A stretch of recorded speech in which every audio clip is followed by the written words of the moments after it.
பாராளுமன்ற தொகுதி அப்படின்னு சொல்கிறோமே, அந்த பாராளுமன்ற தொகுதினா என்ன, எதை பொறுத்து எப்படி அந்த பாராளுமன்ற தொகுதியை நிர்ணயிக்கிறார்கள், சட்டமன்ற தொகுதியை நிர்ணயிக்கிறார்கள்?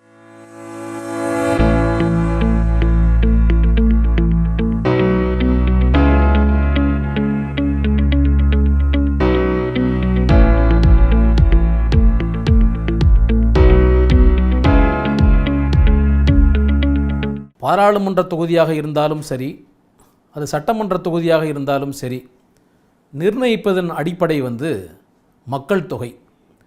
எவ்வளவு மக்கள் தொகை அந்த சட்டமன்ற தொகுதியிலேயோ இல்லை அந்த பாராளுமன்ற தொகுதியிலேயோ இருக்கிறார்கள் என்பதை வச்சு தான் நாம் அந்த கான்ஸ்டிடியூவன்சியை டிட்டர்மைன் பண்ணுறாங்க.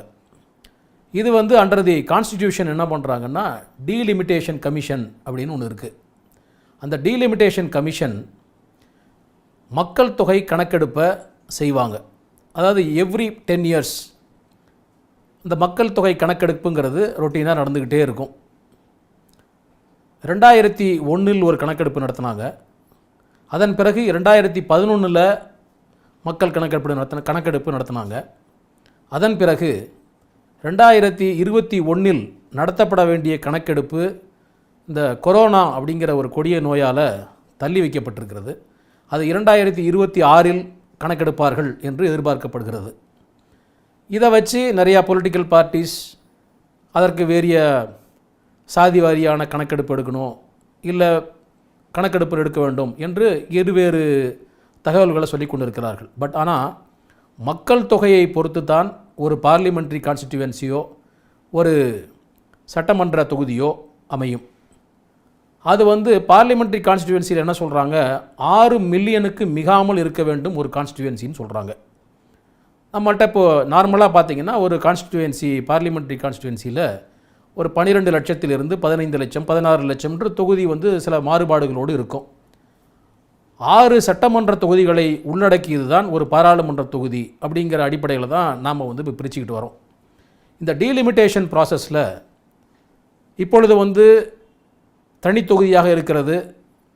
ஒரு நாளடைவில் இந்த சென்சஸ் எடுத்ததுக்கு பிறகு டீலிமிட்டேஷன் ப்ராசஸ் படி தனித்தொகுதியாக இருக்கிறது பொது தொகுதியாக மாறுவதும், சட்டமன்ற தொகுதி தனி தொகுதியாக இருப்பது பொது தொகுதியாக மாறுவதும், பொது தொகுதியாக இருப்பது தனி தொகுதியாக மாறுவதும் எல்லாமே அடிப்படையாக இருப்பது இந்த டீலிமிட்டேஷன் கமிஷனுக்கு அப்புறமாக அவர்கள் எடுக்கின்ற முடிவு தான். இந்த முடிவை நீதிமன்றங்களில் கூட முறையீடு செய்ய முடியாது அப்படின்னு சொல்கிறாங்க. அப்போது எல்லாமே அந்த மக்கள் தொகை கணக்கெடுப்பின் மூலமாகத்தான் நடத்தப்படுகிறது. அப்போது மக்கள் தான் எஜமானர்கள் அப்படின்னு நம்ம அடிக்கடி கேள்விப்படுறோம் இல்லைங்களா? அதே போல் அது தேர்தலாக இருந்தாலும் சரி, இந்த கான்ஸ்டிடியூவன்சியை வரையறுப்பதாக இருந்தாலும் சரி, மக்கள் தான் எஜமானர்கள். At last end of the day beneficiary யாருன்னு பார்த்தீங்கன்னா த பீப்புள். அதாவது நமக்கு பல்வேறு கருத்துக்கள் இருக்கலாம், இந்த அரசியல்வாதி மேலேயோ இன்னொரு அரசியல்வாதி மேலே கருத்துக்கள் அதிகமாக இருக்கலாம், அது வேறுபாடு. ஆனால் வாக்களிப்பது என்பது அது இந்த எல்லா இஷ்யூஸையுமே சால்வ் பண்ணக்கூடிய ஒரே மருந்து என்று நான் நினைக்கிறேன்.